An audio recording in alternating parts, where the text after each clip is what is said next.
ಕರ್ನಾಟಕದಲ್ಲಿ ಇವತ್ತು 14 ಕ್ಷೇತ್ರಗಳ ಮತದಾನ ಆಗ್ತಾ ಇದೆ. ಎಲ್ಲೆಡೆ ಕೂಡ ಒಳ್ಳೆ ವೋಟಿಂಗ್ ನಡೀತಾ ಇದ್ದು ಕಳೆದ 2014ರ ಪರ್ಸೆಂಟೇಜ್ ಮೀರುವಂತಹ ವೋಟ್ ಆಗಲಿ ಅನ್ನೋದು ಎಲ್ಲರ ಅಭಿಪ್ರಾಯ. ಲೆಟ್ಸ್ ಸಿ ಸಂಜೆ ಹೊತ್ತಿಗೆ ಏನಾಗುತ್ತೆ ಅಂತ.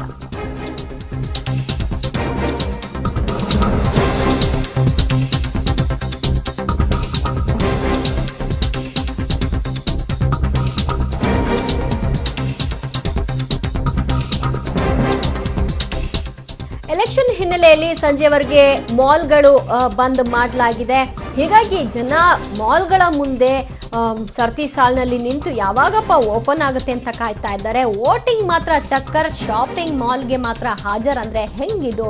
ಬೆಂಗಳೂರು ಮಂದಿ ಸ್ವಲ್ಪ ಸಮಯ ಒಂದು ಅರ್ಧ ಗಂಟೆ ನೀವು ಹೋಗಲ್ಲಿ ವೋಟ್ ಮಾಡ್ಬಿಟ್ಟು ಬಂದರೂ ಕೂಡ ನೀವು ಉಳಿದಂತೆ ಇಡೀ ದಿನ ನೀವು ಏನು ಬೇಕೋ ಹಾಗೆ ಟೈಮ್ ಸ್ಪೆಂಡ್ ಮಾಡ್ಬೋದು. ಆದರೆ ಯಾರನ್ನ ಕೇಳಿ ವೋಟ್ ಮಾಡಿಲ್ಲ. ಆದರೆ ಮಾಲ್ಗಳ ಮುಂದೆ ಮಾತ್ರ ಹಾಜರಾಗಿ ಮಾಲ್ಗಳ ಮುಂದೆ ಬೇಕಿದ್ರು ಕಾದು ನಿಂತ್ಕೊಳ್ತಾರೆ.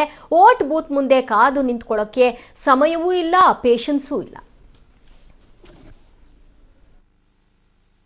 ಮಾಡಿದ್ವಿ.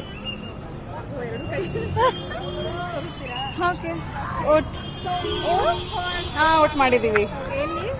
ನಾಗರಬಾವಿ. ಹೌದು. ಎಸ್. ಇಲ್ಲ, ನೋಟೆಡ್ ಇನ್ನ ಮಾಡಬೇಕು.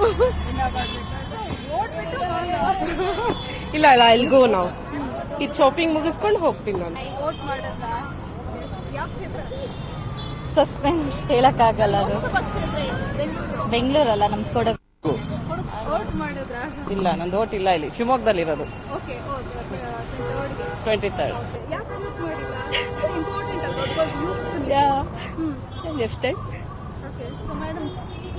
ನೀವು ಮಾಡಿಲ್ಲ, ವೇಸ್ಟ್ ಆಯ್ತು 2 ವೋಟ್. ವೋಟ್ ಮಾಡಿಲ್ಲ ಎಲ್ಲ. ನೀವು madam? I'm not till 18, so I did not vote. ಇಲ್ಲ. ಎಲ್ಲಿ? ಬೆಂಗಳೂರಿನಾ? ಬೆಂಗಳೂರು. ಇನ್ನ ಆಗಿಲ್ಲ 18.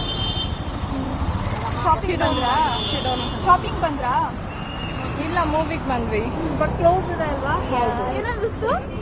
ಬೇಜಾರಾಗ್ತಾ ಇದೆ. ಇವತ್ತು ನಮ್ಗೆ ರಜಾ ಕೊಟ್ಟರು ಆಫೀಸಿಂದ. ಬಟ್ ಏನ್ ಮಾಡೋದು.